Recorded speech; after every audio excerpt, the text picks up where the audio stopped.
Hello everyone. हम लोग पिछली वीडियो में देख चुके हैं पाषाण काल क्या होता है, मध्य पाषाण काल क्या होता है, पूरा पाषाण काल क्या होता है, नव या उत्तर पाषाण काल क्या होता है, ताम्र पाषाण काल क्या होता है। हम लोग इतिहास को कितने कालखंडों में बांटेंगे ये सब हम लोग देख चुके हैं पिछले वीडियो में। आज हम लोग देखेंगे कि मध्य पाषाण काल में हमें क्या मिला, पूरा पाषाण काल में हमें क्या मिला और नव पाषाण काल में क्या मिला, वहाँ से क्या क्या पुरातात्विक साक्ष्य प्राप्त हुए, वहाँ से क्या उपकरण मिले, उनकी भौगोलिक वितरण क्या है। चलिए हम लोग देखते हैं।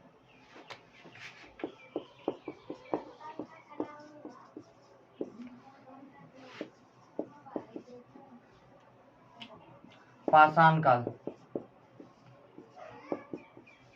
सबसे पहले हम लोग देख लेते हैं पाषाण काल कितने वर्ष से लेकर कितने वर्ष तक के बीच के काल को हम लोग पाषाण काल बोलेंगे।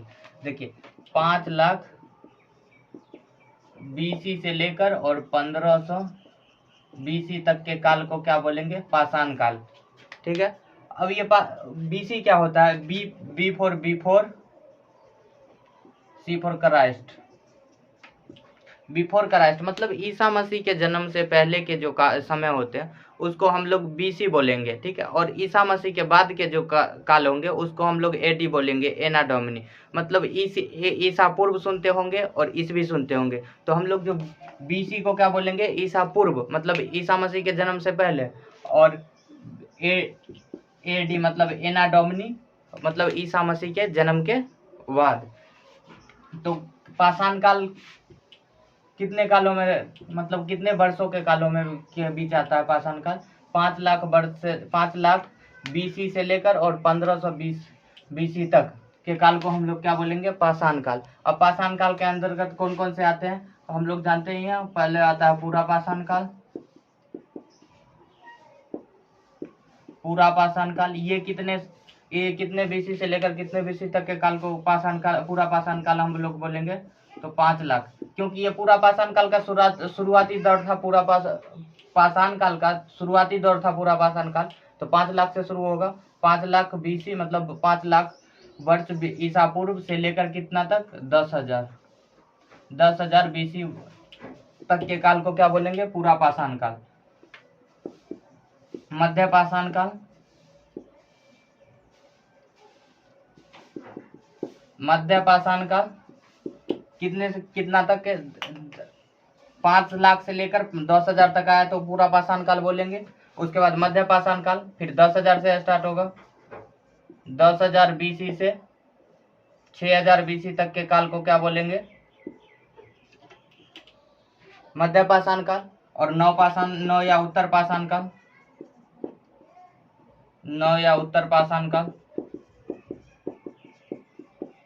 नव या उत्तर पाषाण काल कितना से कितना आएगा, 6,000 बीसी, 6,000 बीसी से 1500 बीसी तक कौन सा आ जाएगा हमारा, नव या उत्तर पाषाण काल। ताम्र पाषाण काल जो चौथा था, ताम्र पाषाण काल,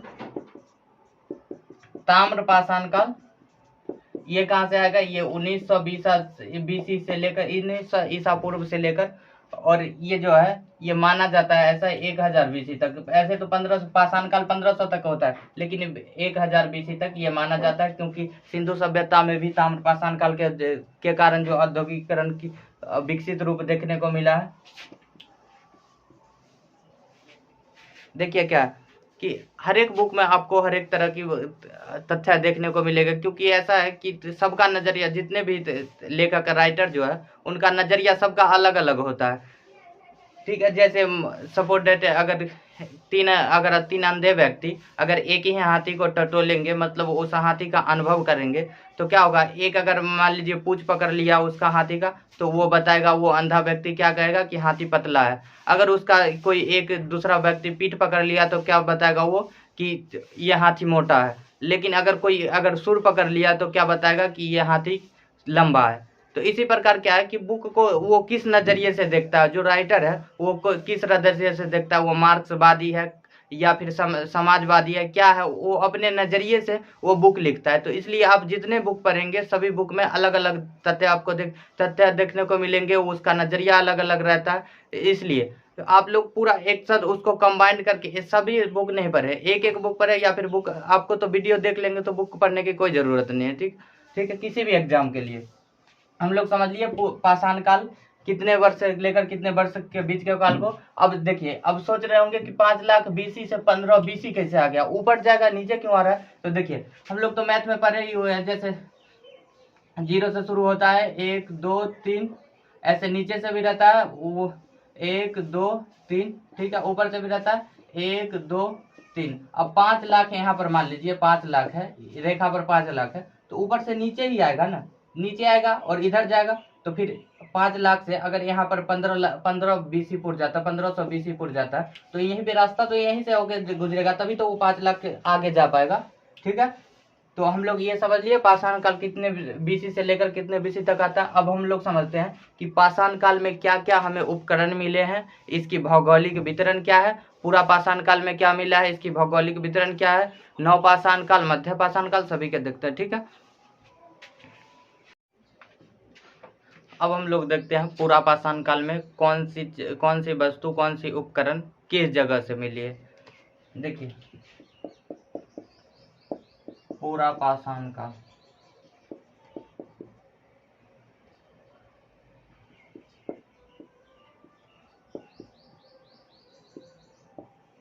ये कितना से था, 5 लाख से, 5 लाख बीसी से 10,000 बीसी।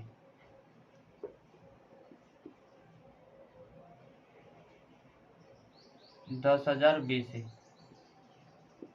ठीक है। इसमें हमें क्या क्या मिला है, देखिए, इसमें जो है मध्य प्रदेश के भीमबेटका जो एक जगह है, वहां से 400 से 500 गुफे मिले हैं। ये देखिए, यहाँ पर जो मध्य प्रदेश है, मध्य प्रदेश जो है, यहाँ पर एक स्थान है भीमबेटका, ठीक है। यहाँ से हमें क्या मिला है, 400 से 500, 400 से 500, लगभग 400 से 500 हमें गुफा मिला है, देखने को मिला है। तो क्या होगा, गुफा मिला है, और क्या मिला है, ब्लेड मिला है, स्क्रैपर मिला है, सल्क मिला है, ब्लेड, स्क्रैपर। अब स्क्रैपर क्या होता है, स्क्रैपर देखिए, जो पत्थर से बनाई गई नुकीली जो धातु, स्क्रैपर क्या होता है, स्क्रैपर जो होता है ये पत्थर से बनाई गई नुकीली धातु होती है, ठीक है, नुकीली पत्थर से बनाई गई नुकीली धातु होती है। ब्लेड हो गया, और जानवरों की हड्डी मिली है, जानवरों की हड्डी मिली है, हड्डी मिली है। क्या मिला है, गुफा मिला है, ब्लेड मिला है, स्क्रैपर मिला है, जानवरों की हड्डी मिली है, और एक सेल्क मिला है। सेल्क मतलब क्या होता है, सेल्क जैसे मोटी परत, मोटी चमड़ी, जैसे मछली के ऊपर जो रहता है, मछली के शरीर के ऊपर जो रहता है उसको मोटी चमड़ी बोलेंगे, ठीक है, वो मोटी चमड़ी। और सांप के भी ऊपर जो रहता है उसको मोटी चमड़ी बोलेंगे, उसको सेल्क बोला जाएगा, ठीक है। तो क्या हो गया, पूरा पाषाण काल में हमें क्या क्या मिला है, देख लिए, गुफा मिला है, ब्लेड मिला है, स्क्रैपर मिला है, जानवरों की हड्डी मिली है, और सेल्क मिला, और पूरा पाषाण काल में ही आग खोजने की शुरुआत हो चुकी थी। तो क्या मिला है, आग मिला है, आग खोजने की शुरुआत हो गई थी। अब हम लोग देखते हैं कि ये जो पूरा पाषाण काल है, इसमें मतलब भारत के किस किस राज्यों से, किस किस जगहों से हमें क्या क्या मिला है। देखिए, तो सबसे पहले हमें, ये पूरा भारत हो गया हमारा, तो हम देखते हैं कि किन राज्यों से क्या क्या मिला है, ठीक है। तो एमपी से मिला है, एक में एमपी से मिला है, उसके बाद राजस्थान से मिला है, उसके बाद गुजरात से मिला है, उसके बाद महाराष्ट्र से मिला है,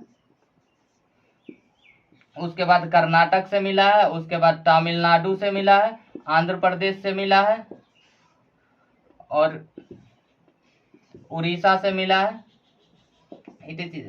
और जगहों से मिला है। लेकिन ये सब जो जगह है, यही सब जगह से मुख्य सामान मिले हैं। और देखने को मतलब ज्यादा, जितना भी ज्यादा सामान है यहीं से मिले हैं, कहीं कहीं पे से एक अपवाद होता है वो मिला है, लेकिन यहीं से सब कुछ जितना भी मिला है सब यहीं से मिला है, ठीक है। तो हम लोग पूरा पाषाण काल समझ लिए। अब हम लोग देखते हैं मध्य पाषाण काल में क्या क्या मिला है।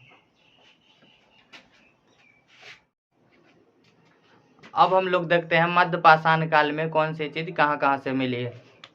मध्य पाषाण काल, मध्य पाषाण काल ये कहाँ से कहाँ तक था? 10,000 BC से 6,000 BC तक। अब इसमें क्या क्या मिला है? अंत्योष्टि कार्यक्रम देखने को मिला है। अंत्योष्टि कार्यक्रम देखने को मिला है। अंत्योष्टि कार्यक्रम मतलब अंतिम संस्कार, जैसे मरने के बाद जो होता है, अंत्योष्टि कार्यक्रम मिला है। यहीं से क्या मिला है हमें? जानवरों की हड्डी मिली है, हड्डी, जानवरों की हड्डी, हड्डी के आभूषण, हड्डी के आभूषण। अब आभूषण मतलब होता है गहना वगैरह, गहना जो भी पहनने के लिए जो होता है। तो देखिए हड्डी के आभूषण कैसे मिले हैं? क्योंकि ये तो मध्य पाषाण काल है ना, ताम्र पाषाण काल में तांबे की खोज हो गई थी। तो हड्डी के आभूषण मिले हैं और मिट्टी के बर्तन मिले हैं, मिट्टी के बर्तन, जिसको मृद भांड बोला जाता है। मिट्टी का बर्तन ये जो है ये यूपी के मांडा जिले से मिला है, ठीक है। यूपी में एक मांडा जगह, वहीं से मिला है। और क्या क्या मिला? अंत्योष्टि, जानवरों की हड्डी, आभूषण, मिट्टी के बर्तन। और यहीं से एक ऐसा पत्थर मिला है जो वो देखने में तीर धनुष के आकार का था, मतलब वो फेंक कर मारा जाने वाला हथियार मिला है, ठीक है। तो इसलिए माना जाता है कि तीर धनुष का तकनीक भी यहीं, तीर धनुष की तकनीक की जो शुरुआत है यहीं से हुई थी। तीर धनुष की तकनीकी यहीं से शुरुआत हुई थी, मध्य पाषाण काल से ही मिला है। और पशुपालन की भी शुरुआत यहीं से हो गई। पशुपालन सही ढंग से नहीं, क्योंकि जानवरों की हड्डी मिली है तो माना जाता है कि पशुपालन की शुरुआत भी यहीं से हो गई थी, पशुपालन। लेकिन सही ढंग से अगर क्वेश्चन में आ जाए कि सही ढंग से भारत में कब पशुपालन की शुरुआत हो चुकी थी, तब मारेंगे कब? नवपाषाण काल में। लेकिन सबसे पहले प्राचीन में, मतलब तब अगर मध्य पाषाण काल रहे तो मध्य पाषाण काल मार देंगे, ठीक है। उसके बाद यहीं से जानवरों के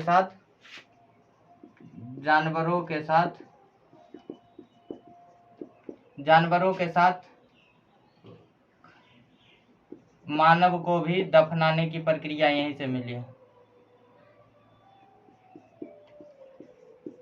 दफनाने की प्रक्रिया यहीं से मिली है, ठीक है। मानव को दफनाने की प्रक्रिया यहीं से मिली है। और यहाँ से बहुत कुछ मिला है, छोटे छोटे, जैसे ब्लेड हो गया, ब्लेड यहाँ से भी मिला है, ठीक है, ETC ब्लेड यहाँ से भी मिला है। और अब हम लोग देखते हैं जो कहाँ कहाँ से, कौन सी जगह कहाँ कहाँ से मिली है, कौन सी जगह से क्या क्या चीजें मिली है, ठीक है। सॉरी, क्या क्या चीज कहाँ कहाँ से मिली है। देखिए यहाँ जो है ये राजस्थान से मिली है, गुजरात से मिली है, महाराष्ट्र से मिली है, कर्नाटक से मिली है, तमिलनाडु से मिली है, आंध्र प्रदेश से मिली है, पश्चिम बंगाल से मिली है। बस यही सब जगह जो मेन पॉइंट है यहीं से। जैसे कोरोना काल में क्या होता था, रेड जोन बना दिया जाता था, ग्रीन जोन, मतलब यहाँ पर ज्यादा कोरोना का देखने को मिला। वैसी तरह क्या है कि ये जो एरिया है, ये सब एरिया में ये सब मिला है, ठीक है। जैसे यहाँ पर अर्धचंद्राकार पत्थर भी मिले, अर्धचंद्राकार त्रिकोण पत्थर, त्रिकोण मतलब ये सब जो हथियार वगैरह थे, अर्धचंद्राकार मतलब आधा चांद के आकार का त्रिकोण पत्थर, इसे माइक्रोलिथ भी बोला जाता है। माइक्रोलिथ क्यों बोला जाता है? माइक्रोलिथ इसलिए बोला जाता है क्योंकि यहाँ पे छोटे छोटे उपकरण मिले हैं, छोटे छोटे हथियार मिले हैं, ठीक है। इसलिए क्या बोले जाते हैं? मध्य पाषाण काल को माइक्रोलिथ भी बोला जाता है। तो हम लोग मध्य पाषाण काल समझ गए, उससे पहले पूरा पाषाण काल समझ गए, और अब मध्य पाषाण काल समझ गए। अब हम लोग देखते हैं नव पाषाण काल, इसके बाद हम लोगों का, और ताम्र पाषाण काल, उसके बाद हम लोगों का पाषाण काल खत्म हो जाएगा। उससे इसके बाद आप लोग किसी भी भारत के किसी भी एग्जाम का क्वेश्चन आप बना सकते हैं, ठीक है। चलिए अब हम लोग देखते हैं नवपाषाण काल। अब हम लोग नवपाषाण काल देखते हैं। नवपाषाण काल में क्या क्या वस्तुएं मिले, उपकरण मिले। नवपाषाण काल, नव या उत्तर पाषाण काल, उत्तर पाषाण काल ये कितना से कितना है? 6000 BC से 1500 BC, ठीक है। यहाँ से हमें क्या क्या मिला है, गेहूं मिला है, क्योंकि नवपाषाण काल में हम लोग पिछले वीडियो में देख चुके हैं कि कृषि की शुरुआत हो चुकी थी। तो गेहूं, जौ, कपास, चना, मूंग और चावल।